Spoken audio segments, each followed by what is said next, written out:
All right, guys, we're going to rock and roll on the show here shortly. Like and share the show. YouTube's live.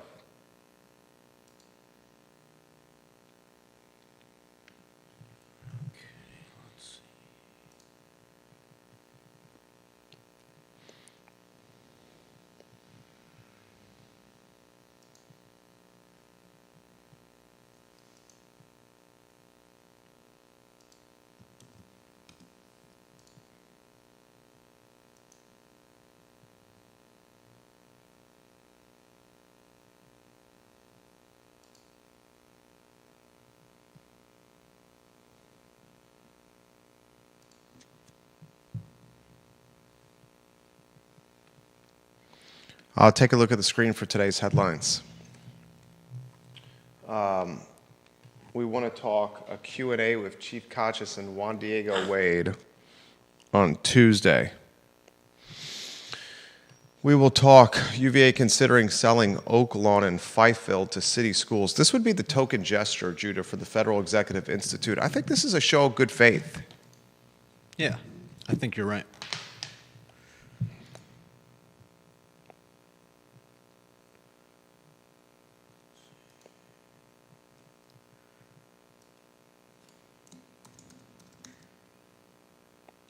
We're going to talk on today's show, ladies and gentlemen. Gosh, I got a lot of going on. My phone's blowing up here. Did you get us live on my Facebook page? I will in a second. Okay, fantastic. Viewers and listeners are peppering me with why we're not live on my Facebook page. We are having a smidge of technical difficulty, but we are live on the other Facebook pages, including flagship I Love CVille Facebook. Live on YouTube, ladies and gentlemen. Live on the group, J-Dubs. I'll confirm when we're live on the my personal Facebook, J-Dubs. Viewers and listeners, hammer that like button, like and share the show. We're going to get rocking and rolling in about a minute on the program here. We're just getting everything situated here. I do have a 1:30 meeting that is important that I got to get to. Like and share the show. Judah, I'm going to ask you which headline most intrigues you and why. I would say that, there's a lot of good stuff today, but I'm really surprised by the article that Daily Progress posted about the ordinance and how much misrepresentation is in there. It feels like I don't know what words to use. It's incredible that there's so much that they seem to have missed. If you have any questions, put them in the feed. We'll relay them live on air.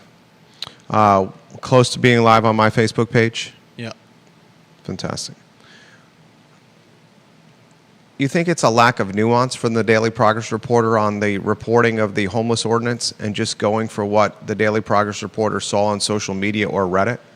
Or do you think it's media in 2025 that leans left, unfortunately?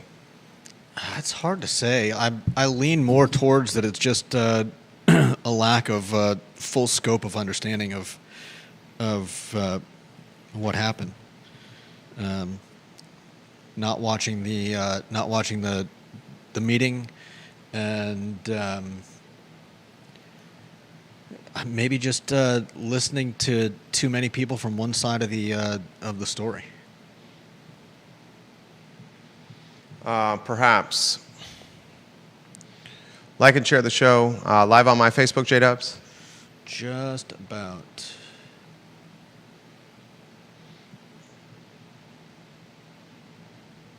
Do you guys have questions? Put them in the feed. We'll relay them live on air. Should be starting now. All right, viewers and listeners.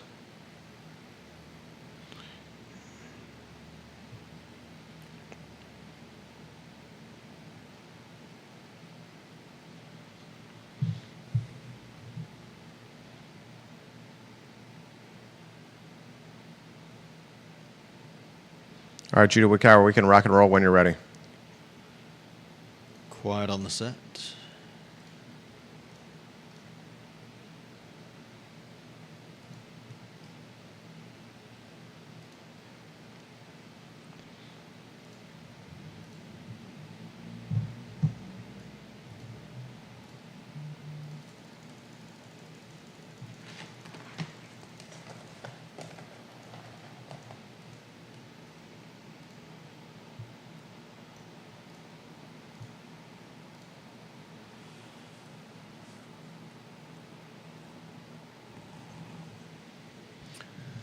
Good Tuesday afternoon, guys. I'm Jerry Miller. Thank you kindly for joining us on the I Love CVille show.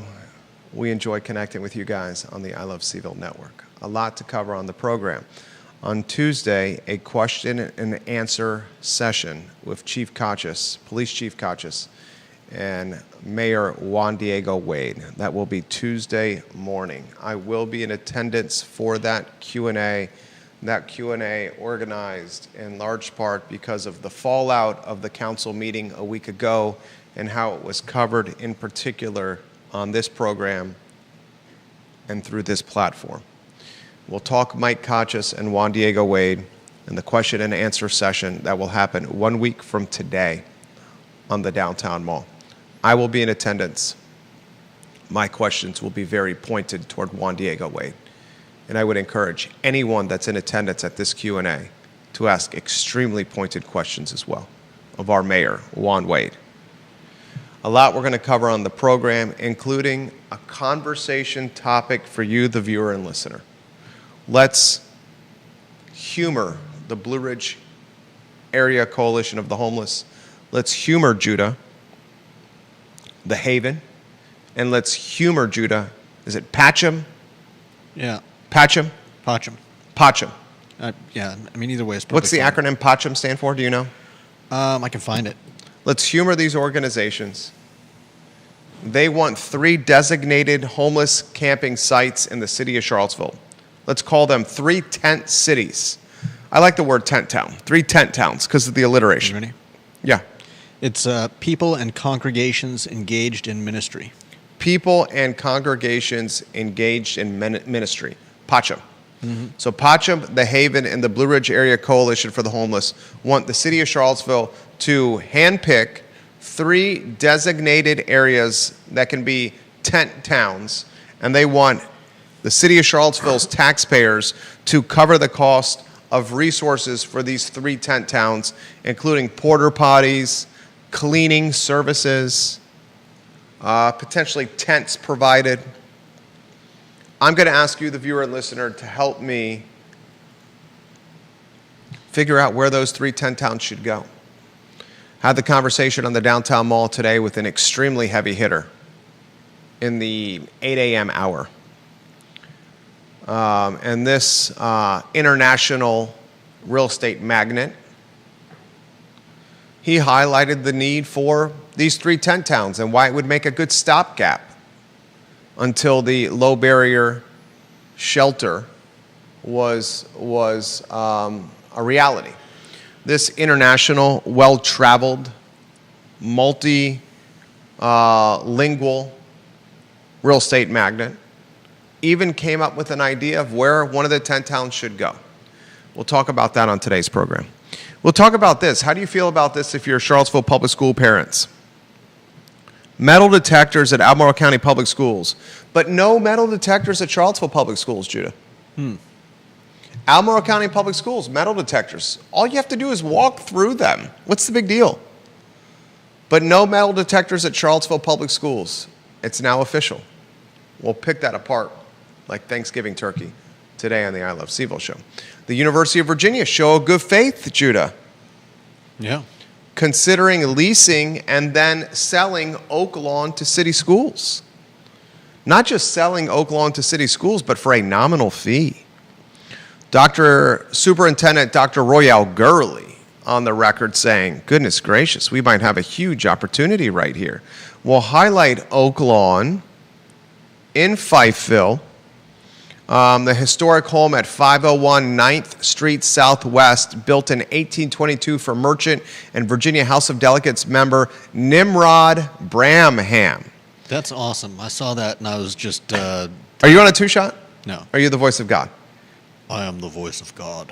In 1982, a gentleman by the name of Nimrod, Nimrod, last name Bramham, had such swagger and je ne sais quoi. You got to and respect his such parents, too. confidence and cockiness that he was able to earn a position in the Virginia House of Delegates despite a name, a birth-given name, of Nimrod Bramham. Mm-hmm. It was his house at 501 9th Street Southwest that was designed and constructed by James Dinsmore, that the University of Virginia has purchased and is now considering leasing and potentially transferring and selling to city public schools for a nominal fee. We'll unpack that story for you, the viewer and listener, on today's program. We'll talk on today's show the article in the Daily Progress today. Did the paper of record, do we still call them the paper of record? I mean, there isn't really another one, so. They publish it twice a week. The CVille Weekly publishes once a week. Is the Daily Progress still the paper of record for the region? Is there such thing as a paper of record anymore in this area? They have an article on their digital platform today that misrepresented what happened last week at the city council meeting. Mm-hmm. Basically calling the ordinance the criminalization of homelessness. Yeah. Is misrepresentation accurate? Repeatedly. Is misinformation accurate? Do we reflect this to a author that is lacking nuance, experience, and sophistication in the industry? Or do we chalk this up to the liberal-leaning nature of media in 2025? We'll talk about that on today's program. I want to talk Tony Elliott. Look, it's no secret, ladies and gentlemen. The University of Virginia had a 10-point lead at halftime against NC State. A 10-point lead at halftime where they dominated the first half. Then, ladies and gentlemen, they lose the ball game in the second half because they were outscored 21-7 in the third period. Tony Elliott is god-awful in the third quarter. Why does this head coach and his coaching staff not make the halftime adjustments at intermission to win the third stanza? We have to talk about that on today's show. I want to highlight to you, the viewer and listener, our firm, our partners, what we do professionally. We have an opportunity for you, the viewer and listener, that's an entrepreneur, that you, the viewer and listener, that's a business owner, that's in the restaurant space, that's in the experiential space, to open and launch potentially a business on the downtown mall where we could potentially partner and help you come to market in an advantageous setting that you may not have otherwise. If this intrigues you, and we're going to vet you guys if you're the right candidate. It's not going to be a fly-by-night. You need a business model. You need a plan for attack. But if you're looking to open a restaurant in downtown Charlottesville in a gorgeous setting, or if you want to open a business in downtown Charlottesville in a gorgeous setting, in a well-positioned location, our firm, our partners can help incentivize, drive momentum behind your initiatives. DM me or call me if this is something that intrigues you. Email me. You know how to reach me. I'm everywhere here online. A lot we're going to cover on the broadcast. I had a fantastic meeting today with Conan Owen, the owner of Sir Speedy of Central Virginia. Conan Owen and I walked through our building, the Macklin building, the first floor and the second floor, as we have some signage and branding needs. He's a Darden graduate. He's a partner of this program. We walked through another building in downtown Charlottesville as I picked his brain about potential upside and opportunity with this building. Conan Owen, Sir Speedy of Central Virginia, is who you call for logo needs, signage needs, direct mail needs, banner needs, sticker needs, lanyard needs. Anything that has a logo application, Sir Speedy can do it. Sir Speedy of Central Virginia. Judah Wickower, two-shot. Judah Wickower, studio camera. Judah Wickower, you, a trusted voice in this crazy, chaotic cornucopia of content and conversation in Charlottesville and Central Virginia. Which headline intrigues you the most and why? I've got to say, of all the good stuff we've got today, the misrepresentation of the ordinance and the actors surrounding it really surprised me in the Daily Progress.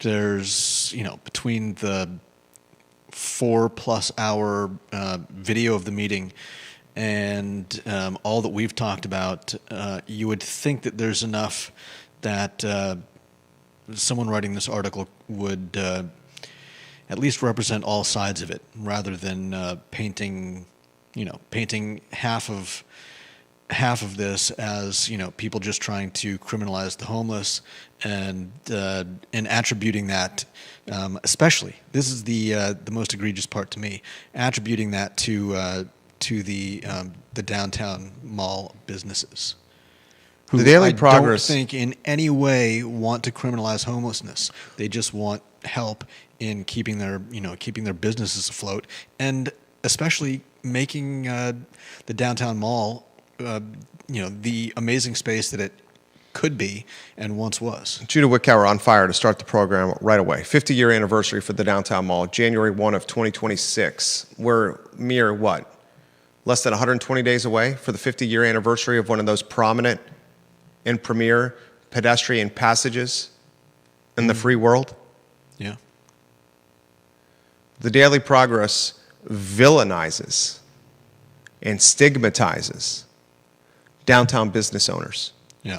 in its coverage today. Explain to me why the air quotes paper of record is villainizing and stigmatizing a downtown business owners association when the Daily Progress relies on advertising for its business model. Furthermore, why would they villainize and stigmatize the downtown business and the Friends of CVille lobbying group by saying they're the drivers of criminalizing homelessness when that's so far from the actual truth? Yeah. And a natural transition to the lead headline of our program as you put the lower third on screen. On Tuesday, ladies and gentlemen, on Tuesday, Michael Kachis, the George Clooney of policing, Chief Kachis, and Juan Diego Wade, the mayor of Charlottesville, a question and answer session. Community luminaries, community leaders, heads of nonprofits, real estate owners, business owners, a select group invited to this Q&A. I will be there. I will ask extremely pointed questions of the mayor, Juan Wade, who I hope Juan Wade hears this. And someone tag, text, email, or notify Juan Wade about the commentary I'm about to offer here. His management of the meeting last week left a lot to be desired. Mm-hmm. He did not manage the meeting from a authority or accountability standpoint. Definitely not. He allowed the folks in attendance to project hate and nastiness, negativity, and heckled remarks to anyone that spoke in a manner that was against what they emotionally felt was right. The extent of what our mayor did to manage that meeting was utter the word please, please, please over and over again, as opposed to managing a meeting with you have one chance of following the rules or you're out of council chambers. He allowed our police chief to be, how would you characterize what happened to Mike Kachis? I mean, he was heckled, but not nearly as badly as Gura Achenbach. He allowed our police chief in a public setting to lose face. Essentially made him the fall guy for the council's own, I don't know what you would call it. It's the whole thing, as we've said, is mystifying in its details.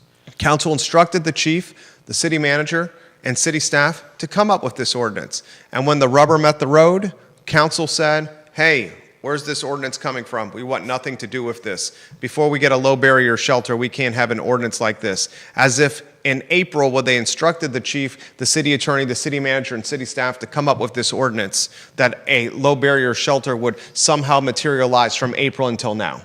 Yeah. When they say in the meeting on Tuesday it's going to take more than a year to get one. Council, you look like a bunch of, you fill in the blank, viewers and listeners. My hope is Juan Wade on Tuesday will have questions that make him uncomfortable. I will ask some of them. Questions like, how do you prioritize the 240 roughly homeless in our community with the businesses that fund the coffers of your budget? Questions like, how do you prioritize the business district of Charlottesville, these 8 blocks, the downtown mall, that are the most important of the entire region, with the houseless population, many of whom are not from here anyway? I'm going to ask you, the viewer and listener, as you transition to designated camping sites with the lower third on screen. Now, after Tuesday's meeting, the Blue Ridge Area Coalition for the Homeless, the Haven, and Patcham? Yeah. That acronym again? That acronym is the People and Congregations Engaged in Ministry, and it really is a good group. I'm sure all the groups that are in on this are, have good intentions, and my church has personally helped Patcham. They generally cycle through a bunch of the local churches during the colder months to give unhoused individuals a place to sleep at night. Now they want the city to say, give us 3 sites for tent towns for the homeless. We want 3 city-designated tent town sites in this small city. And we want you, the taxpayers, to cover the costs for infrastructure for the tent towns. Porta potties, lighting, cleaning services, tents provided, running water. I don't think they need tents provided. Water of some capacity. capacity. How they would do running water. Bottled water provided. Tent towns. They want tent towns. I offered my opinion yesterday on creating tent towns locally. I said, if you build it in the words of Kevin Costner, Shoeless Joe Jackson, and one of my favorite movies, Field of Dreams, if you build it, they will come. But it will not be the Chicago Black Sox that come from the corn maze to play a beautiful brand of baseball in some Midwestern farm. Instead, if you build it, they will come.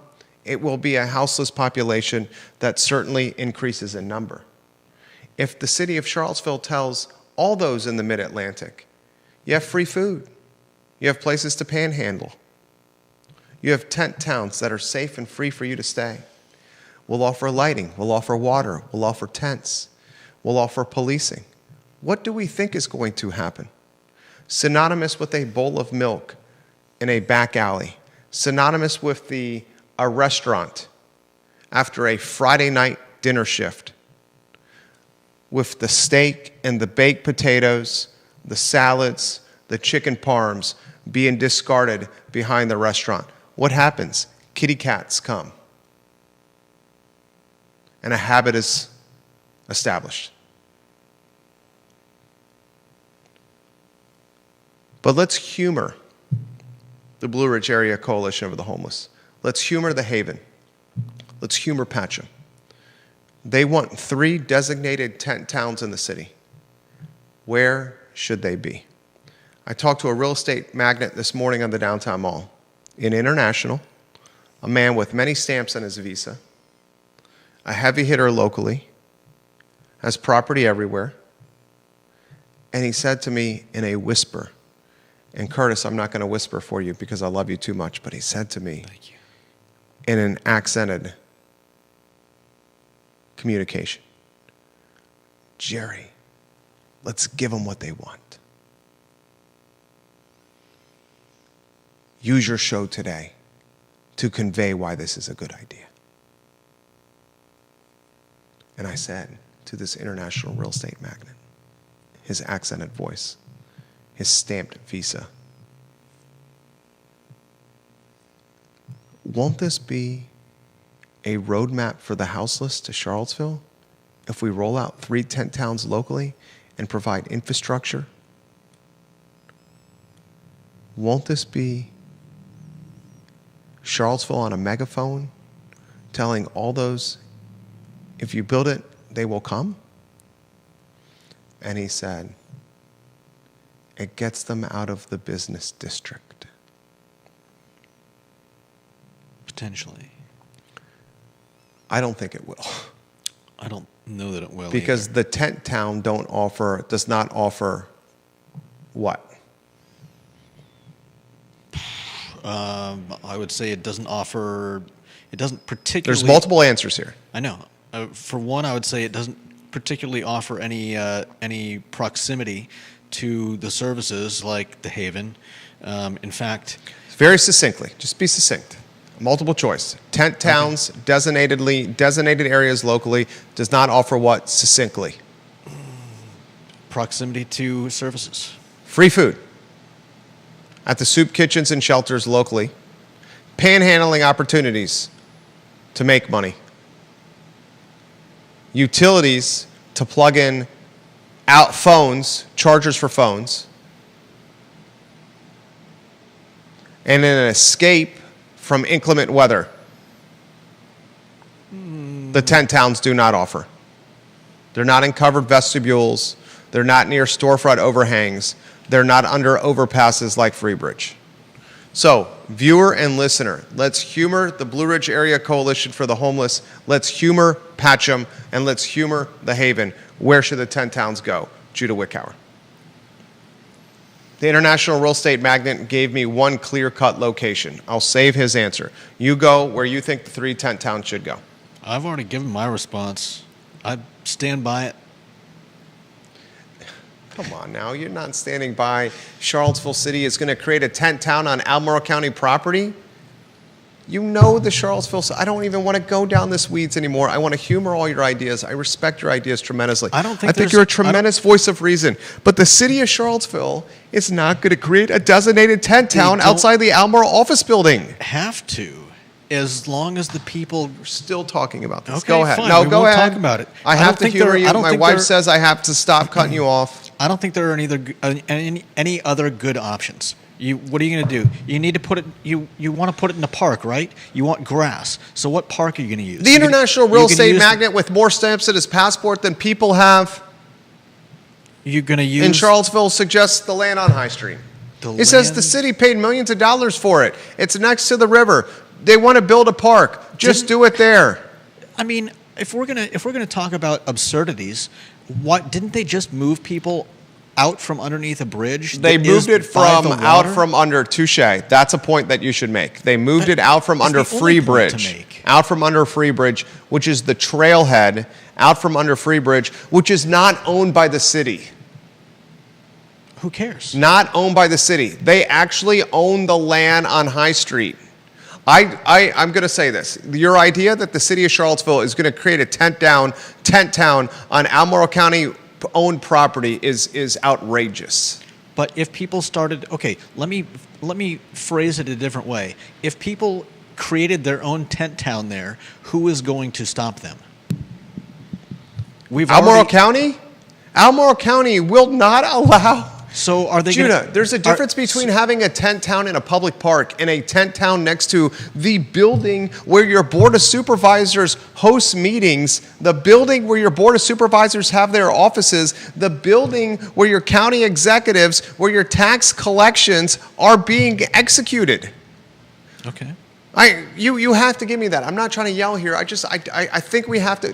Every viewer and listener realizes that a tent town, Charlottesville's not going to designate a tent town on the Albemarle County office building. You had Jim Hingley text us to explain why, Judah. But you keep characterizing it as me suggesting that the city create that space. I don't think the city should or even would, and I don't think they're going to create any space. But the fact of the matter is... You don't think the city's going to create 3? The fact of the matter is, it's a incredibly large grassy area. It's 2 blocks from Haven and all the other stuff.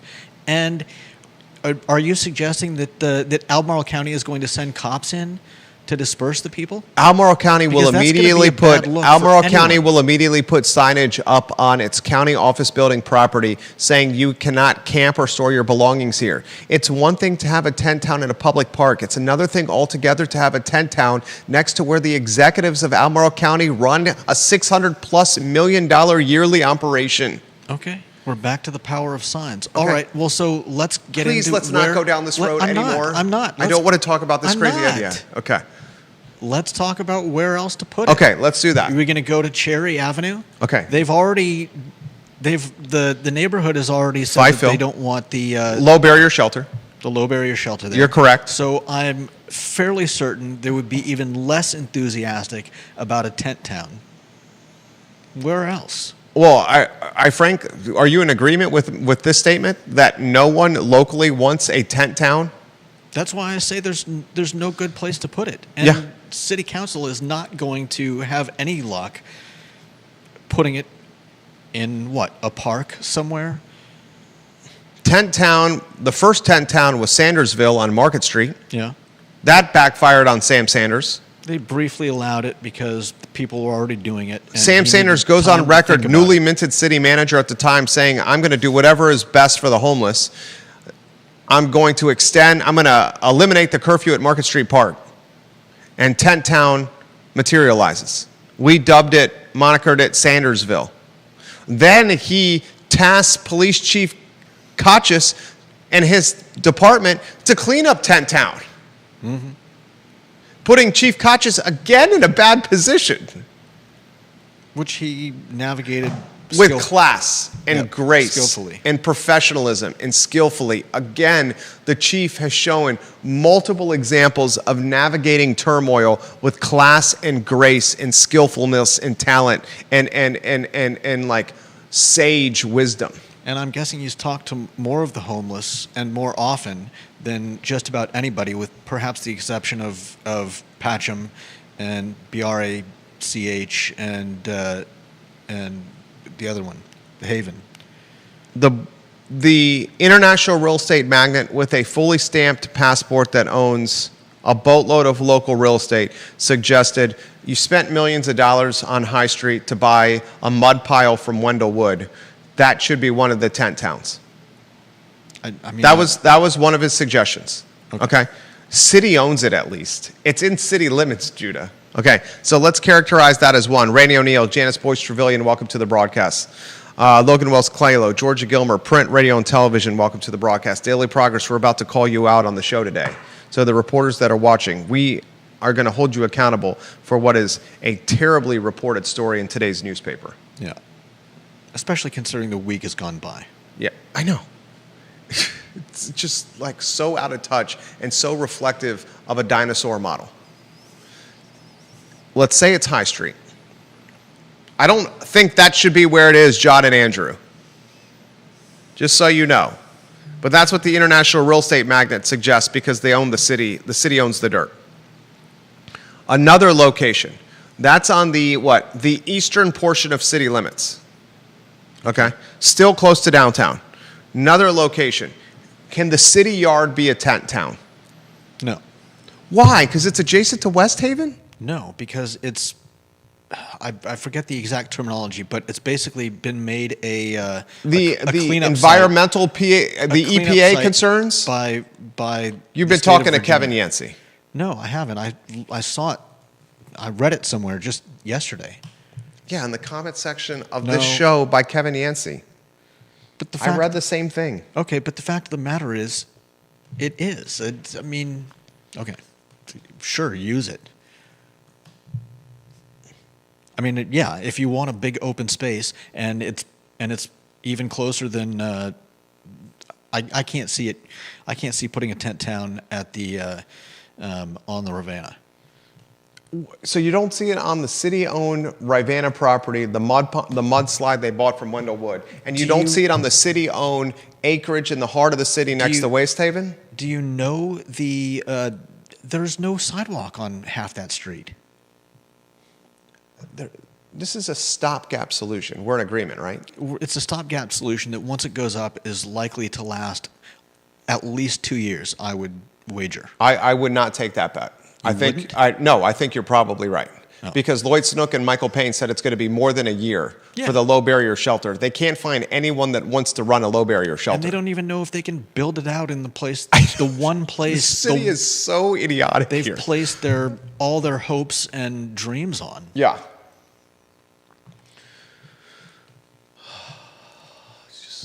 I'm going to have a Huso moment here.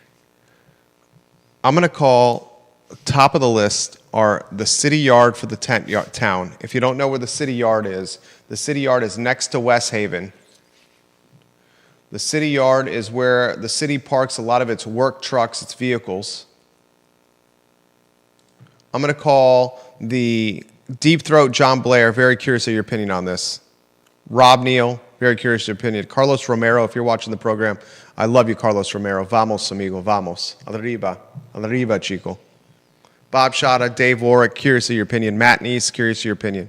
Just to name a few of the viewers and listeners that are watching the program. I'm going to go High Street, City Yard. What's the third spot you pick? I don't have a spot. What do the comments say? Surely they must have some good ideas. Viewers and listeners. Bill McChesney says the city yard is an EPA cleanup site. Correction, it was Bill McChesney, not Kevin Yancey. Janice Boyce Trevelyan says Champion's old location. Champion's Brewing Company old location. That's actually not bad. That's Woolen Mills area? No. Oh, that's the one next to Belmont Bridge. Yeah, it's right behind the bridge. They're brewing. They initially expanded to brewing in Woolen Mills, though. There actually is a really big green lawn over there. That actually wouldn't be bad. That's the one I'm going for. Deep Throat highlights a theme that's going on with Reddit right now with some burner accounts. They call it sock puppet accounts on Reddit, on the Charlottesville subreddit, that a lot of this is Albemarle County's problem too. And dubiously and very suspect fashion, Albemarle County is really not jumping in the fray with this homeless storyline. Of course not.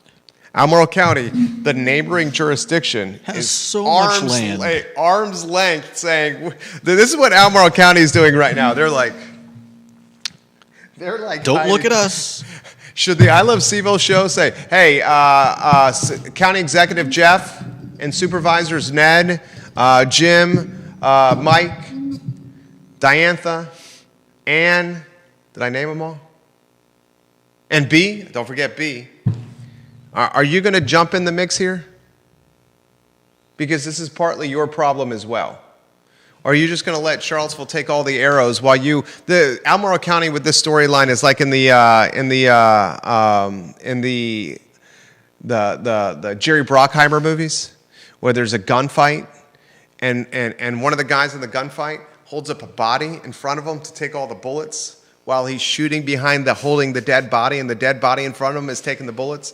Albemarle County is hiding behind the dead body, and the dead body is Charlottesville right now. Yeah. What's Albemarle County doing here? But the problem with that is anything.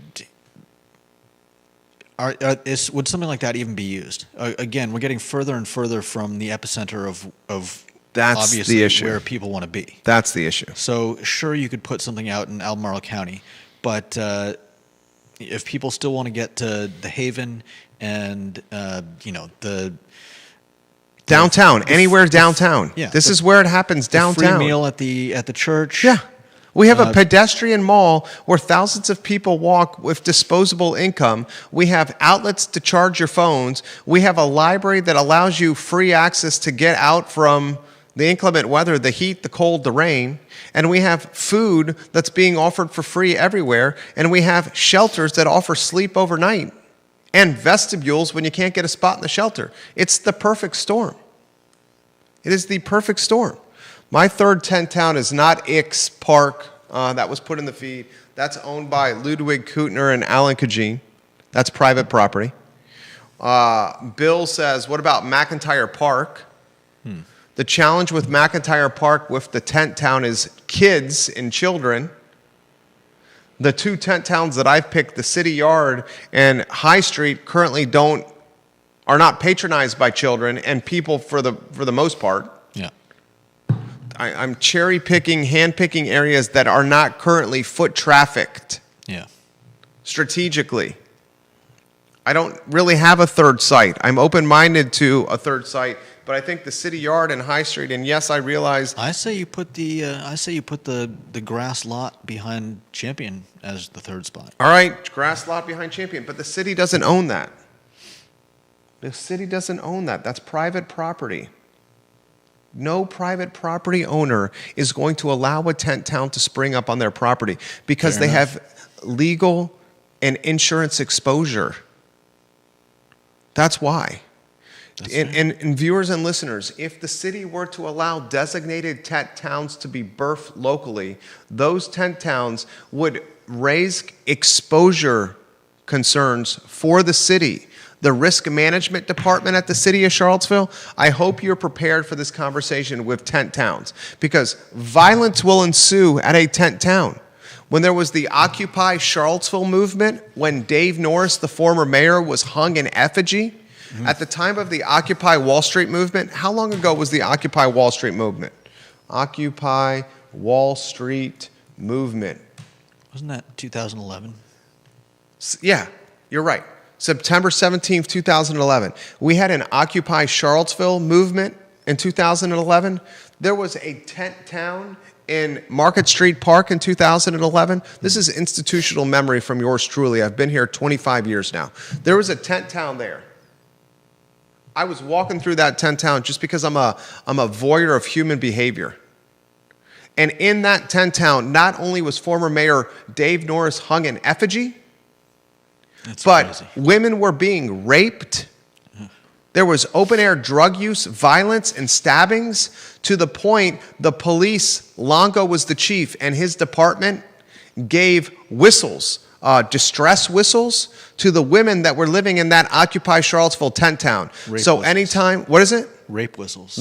Thank you. I'll call it what it is. Rape whistles to the women that were living in the Occupy Charlottesville tent town. So when any of the drunkards or high tent town citizens chose to break the law sexually, the rape whistles were blown into. And those whistles were blowing off left and right, ladies and gentlemen. That led to the demise of Tent Town and Occupy Charlottesville. Women were being raped and people were being stabbed. Charlottesville, if the city creates its own designated tent town, it is basically saying, from an insurance risk and exposure standpoint, we're going to use taxpayer resources to do porta potties, water, policing, safety, lighting. And we also know from 14 years ago that Tent Town and Market Street Park led to people being raped and stabbed. Those are facts you can find online. Facts.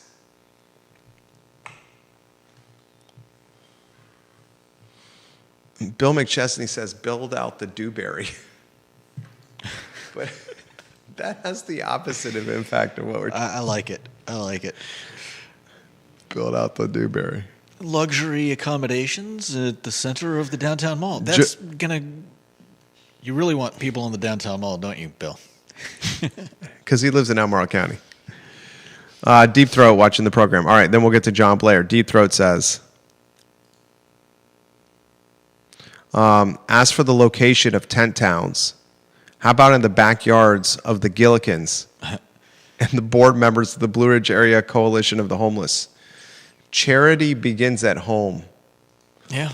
Deep Throat says, I'm tired of being voluntold by these paladins of righteousness to pay for their charitable priorities. Money where your mouth is, Matthew Gillikin, you virtual signalers. Amen. Then he says in Bozeman, Montana, the local homeless services organization raised $15 million from the community to build a new shelter in a spot that is close to services but not residential. And then he highlights the fact that Albemarle County is hiding behind Charlottesville with the tent town topic. Bill McChesney said Jason Kessler participated in Occupy Charlottesville. He is correct. It's 1:17. Next topic on the I Love CVille show. Judah Wickhauer, what do you got? Daily Progress is misrepresentation. You set the stage for this. Go ahead and set the stage for this.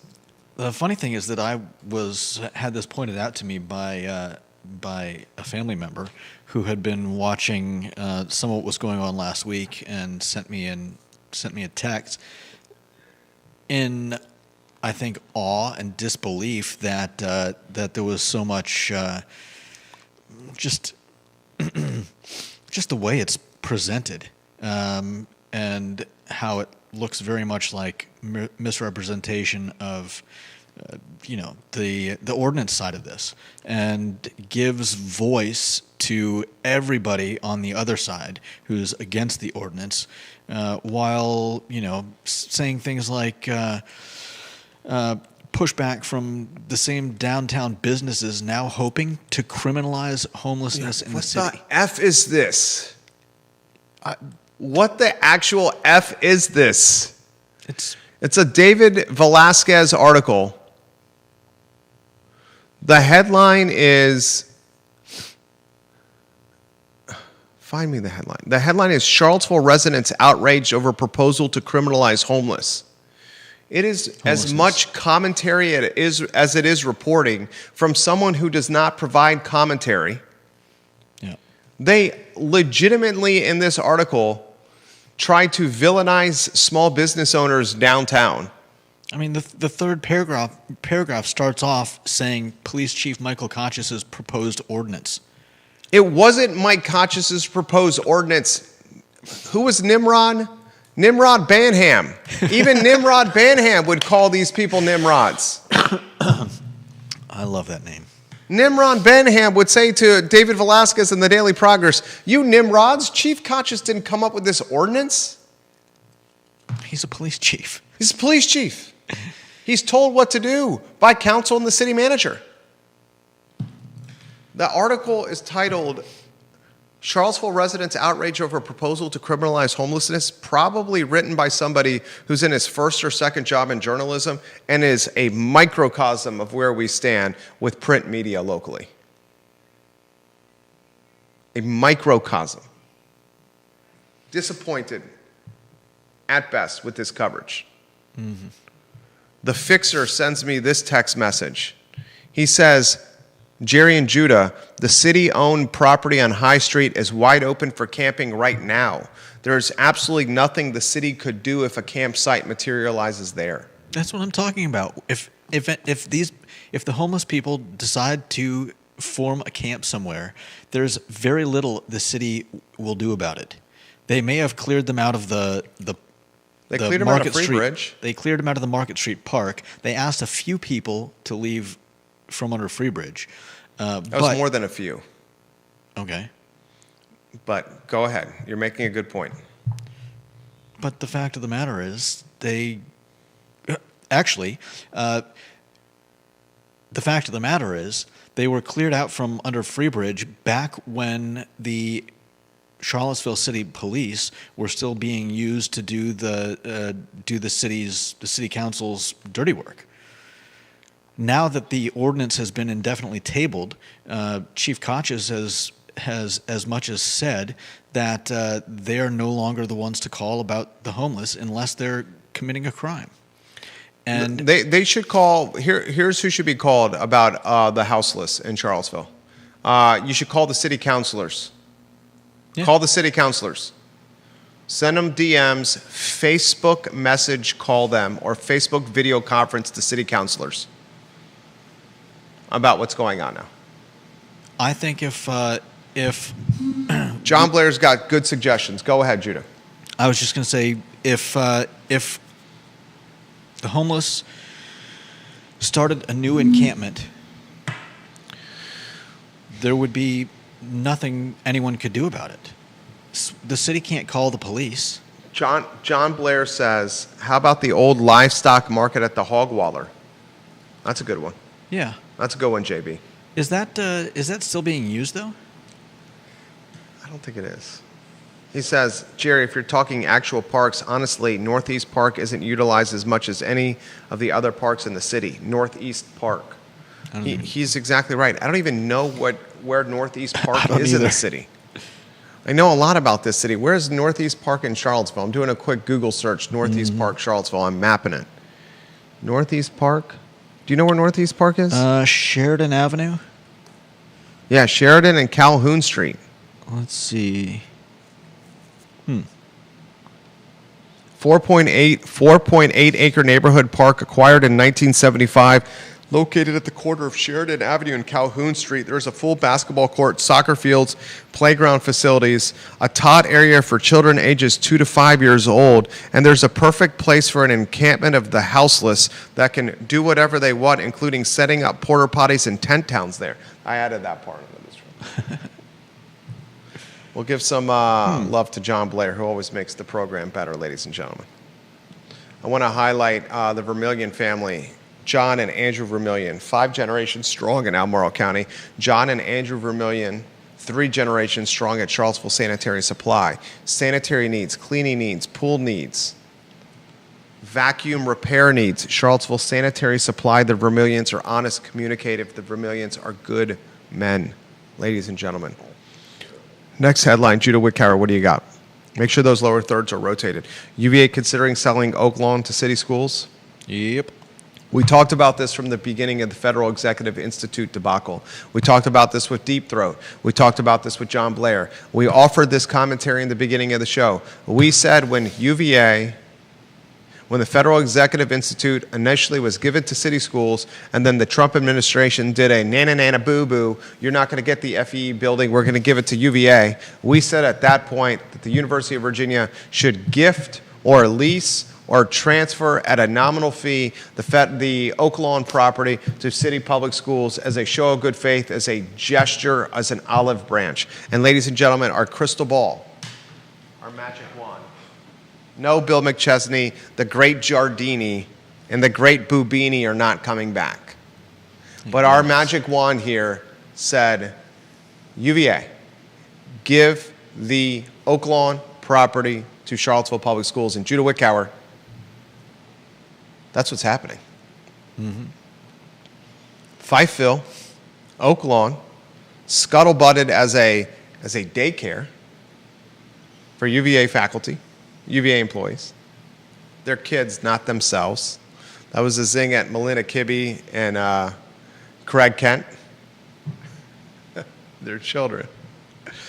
Now gifted, potentially leased, and transferred at a nominal fee to city public schools. They're going to be talking about this on Friday in the BOV meeting. Good move, UVA. UVA understanding the power of public perception with this, finally. Next headline, Judah Wickower, what do you got? Let's see. Make this make sense, okay? No weapon detectors at Charlottesville City Schools, but weapon detectors at Albemarle County Public Schools. All you have to do is walk through a metal detector. You're going to walk through metal detectors at Albemarle County Public Schools. Those are in effect right now. But you're not walking through metal detectors in Albemarle County Public Schools. If you're a parent in Albemarle County Public Schools, you're doing this. Thank God. Breathing a sigh of relief. The vast majority of you. If you're a parent in Charlottesville Public Schools, the vast majority of you are doing this. You SOBs, why are you listening to the Gillikins? Screw those Gillikins. Who are pushing for the no metal detectors. They're also, maybe it's the same people, I don't know, but... what is wrong with also going through a metal detector no SROs. if you don't have a weapon? No, answer. Can you help me answer that? I can't answer it for you. If you don't have a weapon, what's the problem with going through a metal detector? I mean... Make it make sense. At Charlottesville Public Schools, for sporting events, you have to walk through a metal detector. Make it make sense. Charlottesville Public Schools, when you enter the high school, you do not have to walk through the metal detector. So at sporting events, when there's a fraction of attendance of the high school itself, you have to walk through a metal detector. But at the high school itself, when it's the largest volume of people, you do not have to walk through a metal detector. Make it make sense, Superintendent Dr. Royale Gurley. Make it make sense, Charlottesville School Board. Make it make sense, Gillikins. No one can. No one can. Next headline, Judah Wickower, what do you got? Is this Tony Elliott?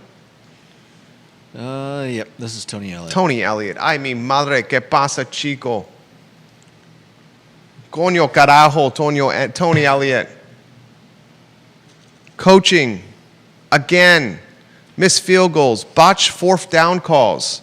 Going into halftime with a 10-point lead, Tony Elliott, to lose by 4 points, 35-31, when you're outscored 21-7 in the third stanza, the third period, the third quarter. Tony Elliott, how many third quarters have you lost in your 3 years and change coaching in Charlottesville? Tony Elliott, that loss to NC State is a significant loss. One we will point on at the end of the season as, goodness gracious, that could have been bowl eligibility. Or goodness gracious, that's the difference between a 6-win season and a 7-win season, or a 7-win season and an 8-win season. Goodness gracious, what could have been if you beat NC State in Raleigh and then gone 4-0 with wins against William & Mary and Stanford. They have the Tribe on Saturday. William & Mary is going to come up to Scott Stadium. They don't travel that well, that fan base.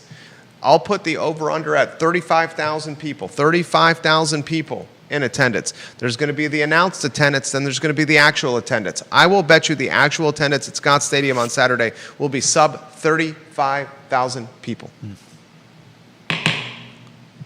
Mark it down. I got the wand. Mark it down. And when a Scott Stadium that seats more than 60,000 people has 35,000 people in it, that's a delta of 25,000. And 25,000 empty seats is a significant economic impact locally. Significant economic impact locally. Think about it. I have a 1:30 meeting. I'll close the program with this. Restaurant owners and business owners, if you're looking for a new space for a restaurant, a new space for events, or an experiential business model, contact me, DM me, reach out to me. We can help invest in your future with a couple of space opportunities for you. We can do this through a structured lease that is, frankly, a lot of upside on the front end of your term.